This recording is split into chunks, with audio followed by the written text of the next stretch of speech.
Employees health scheme అమలుకు సంబంధించి అధికారులతో CM Revanth Reddy review. Trust సభ్యులుగా ఉద్యోగ సంఘాల నుంచి 6, పెన్షనర్ల నుంచి 2 ప్రతినిధులు. ఇవాళ సాయంత్రంలోపు డేటా అప్లోడ్ చేయాలని ఆదేశం.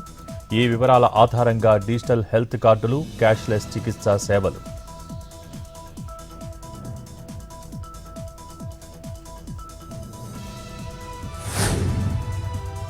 నాగర్ కర్నూలు జిల్లా చౌదరపల్లిలో ప్రియుడి ఇంటి ముందు ప్రియురాలి నిరసన. యువతిని పెళ్లి చేసుకుంటానని మోసం చేసిన మురళీకృష్ణ 2 ఏళ్ల నుంచి పరిచయం ఉందని చెబుతున్న యువతి.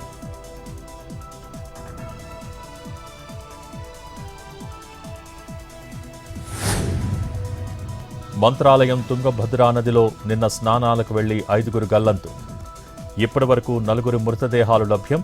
మరొకరి కోసం రంగంలోకి దిగిన ఎస్డీఆర్ఎఫ్ బృందాలు.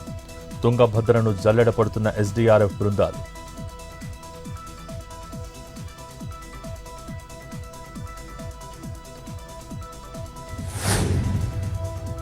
పోలవరం జిల్లా గంగవరం మండలం ఆర్డీపురం సమీపంలో పెద్ద పులి సంచారం.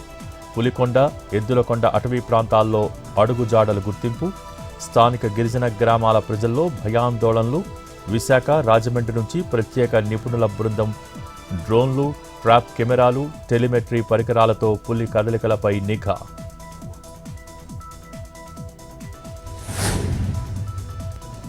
నూతన సీడీఎస్గా లెఫ్టినెంట్ జనరల్ రాజా సుబ్రమణి బాధ్యతలు స్వీకరించిన అధికారి. ఇండియన్ ఆర్మీలో 40 ఏళ్ల పాటు పనిచేసిన రాజా.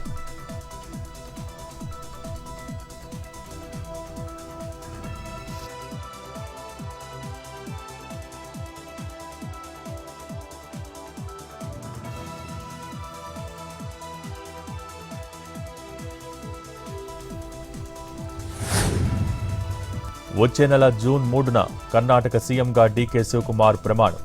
ప్రభుత్వ ఏర్పాటుకు ఆహ్వానించిన గవర్నర్ తవార్చంద్ గెహ్లాట్. వచ్చే నెల 3న సాయంత్రం 4 గంటలకు లోక్ భవన్లో ప్రమాణ స్వీకారోత్సవ కార్యక్రమం. నిన్న సీఎల్పీ నేతగా డీకేను ప్రతిపాదించిన సిద్ధరామయ్య.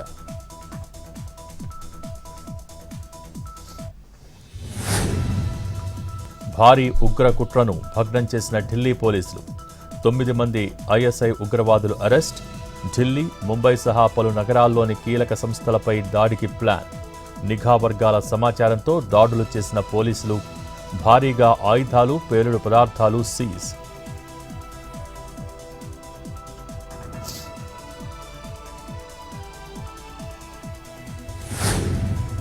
ఢిల్లీలోని మెహ్రౌలీలో కూలిన 5 అంతస్తుల భవనం. 2 మృతి, 12 మందిని కాపాడిన రెస్క్యూ టీం. శిథిలాల కింద ఉన్న వారి కోసం సహాయక చర్యలు.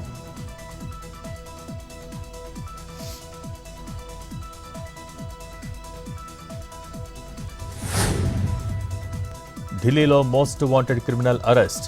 పేరు మోసిన ఆటో దొంగగా మనోజ్ బకర్వాలా కుమారుడు ఆశిష్. ఇరు వర్గాల కాల్పుల తర్వాత అదుపులోకి తీసుకున్న పోలీసులు.